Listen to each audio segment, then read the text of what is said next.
This is part 3 out of 4 of my series about exposing Satan, the devil, the great dragon, the serpent.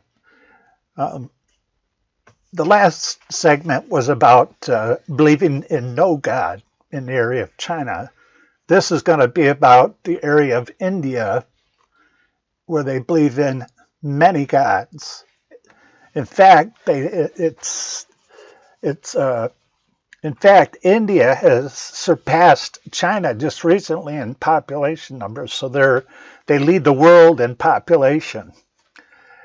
And we're going to talk about how they each believe in a custom-tailored God for each person.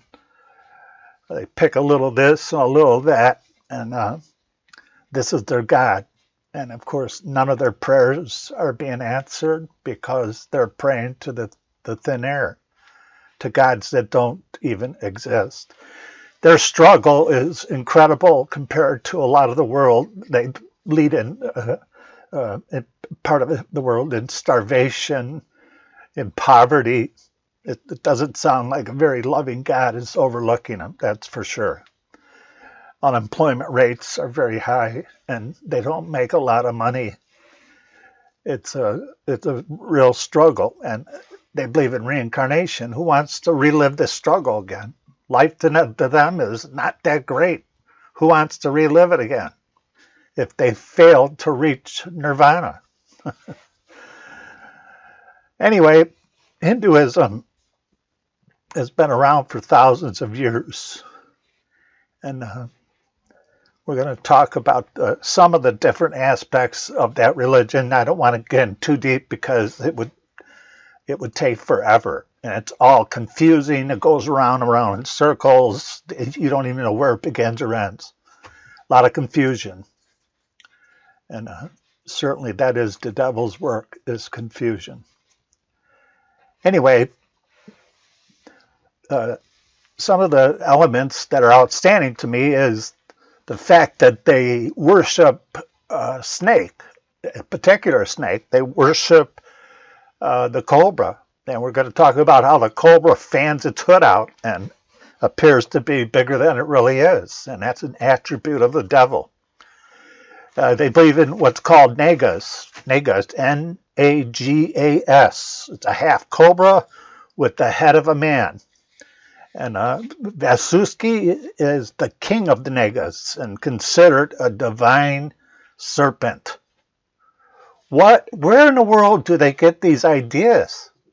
Where in this world do they get these ideas? And why are these things the same attributes as Satan? It's not a coincidence. It's not at all. It's been done by some sort of I don't want to say divine creation because it's not divine. God is the only one that's divine, and Jesus Christ.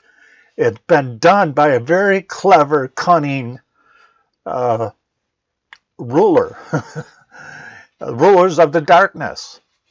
There's no other entity that explains why they worship a snake and believe in a half snake with a head of a man. Don't forget that Satan, when he's down here, he's a man. And I know that because it says it in the Bible, and I know that because I've seen him 12 years ago. But looks just like a man. He doesn't have wings. He's not red. He doesn't have a pitchfork. He looks exactly like a man. Anyway, so this is an area of many gods where they worship a serpent, a snake, and a particular snake. And that's what we're going to get into in this third part. Much of India believes in and practices the religion called Hindu. But there is a lot of Buddhists also in India. And we know them both to be false religions. You have to understand the simple fact is we all can't be right. Somebody has to be wrong when it comes into whether there's a God or not and who that God is, or there's many gods. Do you understand? Somebody has to be wrong.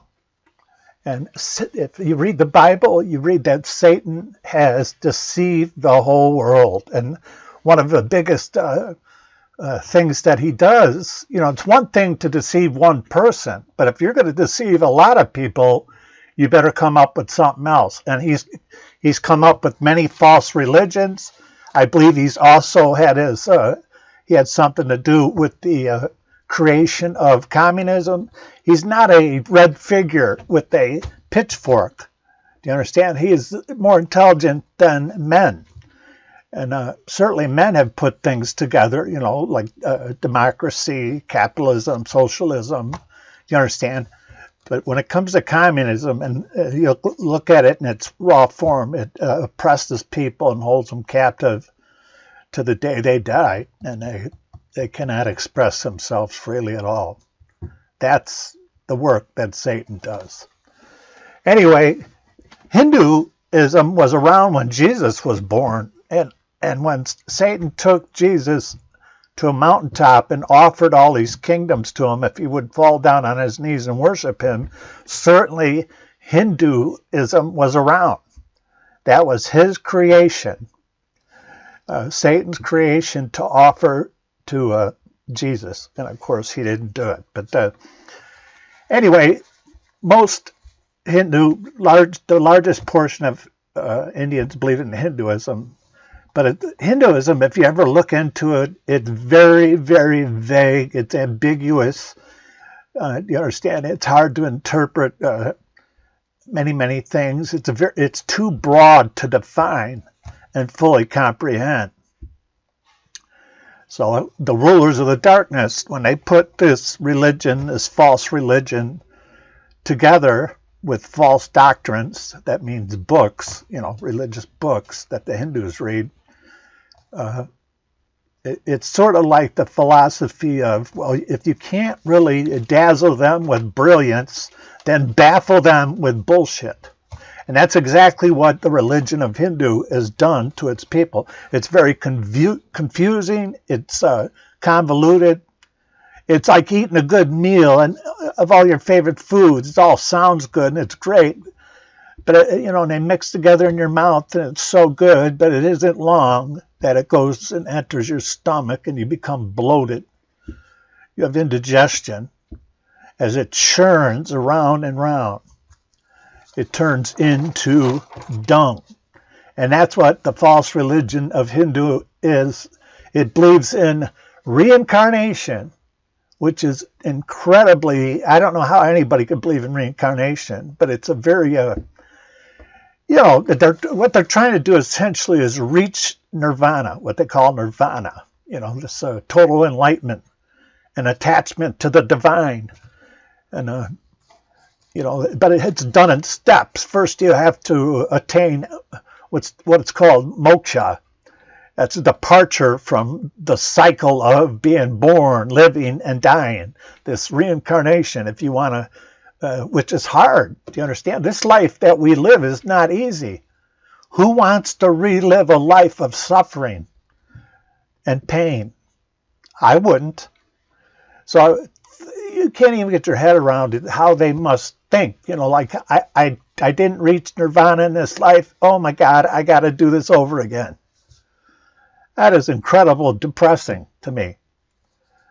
But it's all baloney. It's made up by Satan. Anyway, it's very hard to understand it all. And it's made that way on purpose because you just end up being confused and not sure of things. The reason they believe in many gods is because each person, their God is custom tailored for them and all their beliefs. Each person has a little bit different belief system, a little bit different of a God. So if there's 1.5 billion people over in India, there's 1.5 billion gods.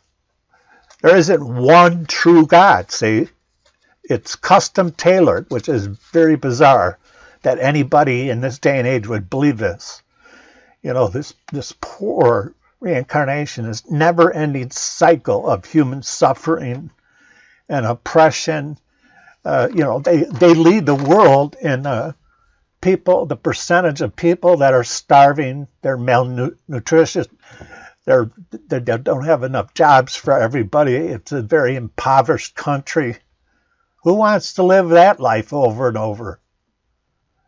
It's one of Satan's great creations, Hinduism and Buddhism. Take a good look at the Dalai Lama, this fraud of a person. Do you understand? That's worshipped by Buddhists. He fled Lhasa, that's in Tibet, and was exiled, he claims, into India in 1959. And for 65 years now, he has lived in India. And mind you, he lives in a palace. And then he also has a summer home and a winter home. Do you realize that in Lhasa, I'm sure I'm butchering that word, but it's the capital of Tibet. That's where the Dalai Lama should be. For 65 years, he's lived in comfort and modern day conveniences, and people probably attending to every need. Back in Tibet, he would be living there in Lhasa with no running water, no indoor plumbing, and no electricity. Would you want to live there after you've seen what it's like to have all the modern day conveniences and people waiting on you hand and foot? For 65 years, this fool has not come back to Tibet. You know why? Because he's a fraud.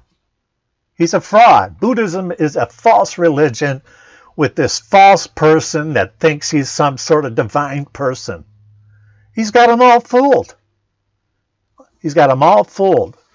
There's no name under the sun that should be exalted except the name of Jesus Christ. The Dalai Lama is a fraud. And Buddhism is a false religion. These poor people suffer their whole life to no end. And then they perish. They don't go on to heaven like Christians will and Jews will. So it's a very oppressive religion. It's a area of the world that they worship a snake. Okay, they believe in what's called Nagas, Nagas. It's a half cobra snake and a half man. Do you understand? And Vazuki is the king of the Nagas. You know, he's supposedly some divine Naga, you know, half snake, half man. Who in the world has the attributes of a serpent and a man? Satan does.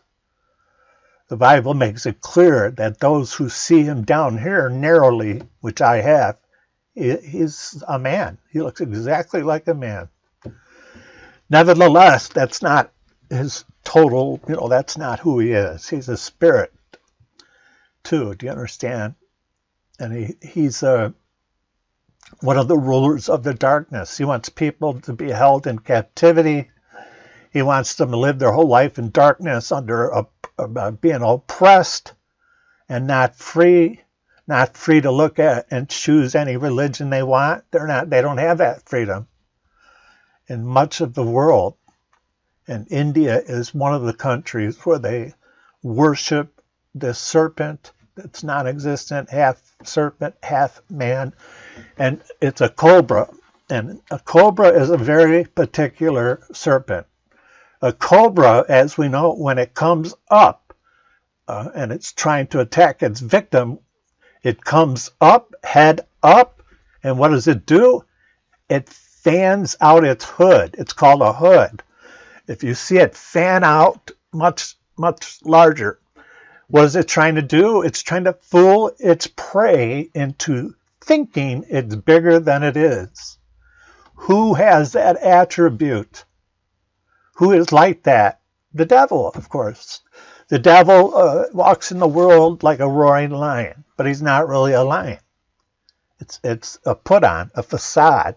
He has made a lot of people be scared of him. I was for years, because you can't see him. You don't know what he's up to. It's not a fair fight, right? You can't see him. I have seen him finally when I was born again in March of 2012. And I was walking downstairs, and I saw a very kind of a particular man. My eyes were drawn to him, and I walked on by him. And he had a smirk on his face. I only saw the side profile of him. I did not see his eyes. A week later, when I went through the most amazing experiences in my whole life, and I was born again, it was brought to my attention that that was indeed Satan. And given what I went through, which is too much to tell, he tried to trick me into thinking he was God. I actually thought he was God, wanted me to do these things. And I figured out that it was not God. It was the devil himself. And when he couldn't get me to do things, finally he wanted me to kill myself in a very awful way, douse myself with gas and light a match. And that's what he thought of me. He's a very dark person, a very dark entity, believe me. He takes he loves it when people are suffering. You understand? He loves to see people suffer and be brokenhearted, and your pain is his pleasure. You understand? That's how dark he is. Anyway, like I said, Hinduism is a false religion. Buddhism is a false religion. India is the largest population in the world that believes in many gods, but unfortunately, they don't believe in the one true God. They don't believe in Jesus Christ. They live in darkness. Jesus Christ is the light of the world. He truly is. And if you need to get out of the darkness that you're in as a Hindu or a Buddhist, all you have to do is pray to the right God, the only God, the true God, the God of the Jews and the Christians, and his son, Jesus Christ. All you have to do is ask Jesus Christ into your heart, and he will lead you out of darkness. He will make a path for you to lead you out of that darkness, and he'll lead you to our Father, the one true God.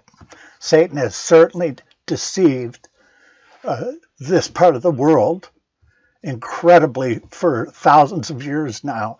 And my hope is that the internet will somehow open up their eyes to the possibility that they're believing in gods that do not even exist, that their prayers are going unanswered. They're praying to a God that does not exist. And their struggle is something that the devil really loves. He loves to see your struggle, your being in poverty, and just being oppressed. He loves to see that. That's what his mission is to. And it's to block you from going to heaven, because that's not where he's going. Part of the reason that he deceives the world and wants to deceive the world is because he knows his end. He knows its end. It says it right in Revelation. And he wants to take as many souls as he can with him because he's mad. He's angry. He is that great red dragon. Red is the color of anger. And he also is the great old serpent, the cobra, the one that wants to make himself bigger than he really is. Don't ever be afraid of him, ever. He is much smaller than you think. Jesus Christ and our God, our Father, is much more powerful. This is God's world. It isn't Satan's world. He just thinks it is, but it's not. The next thing we're going to do is move even further west. And you don't want to miss this part, the last part. It is really going to be something.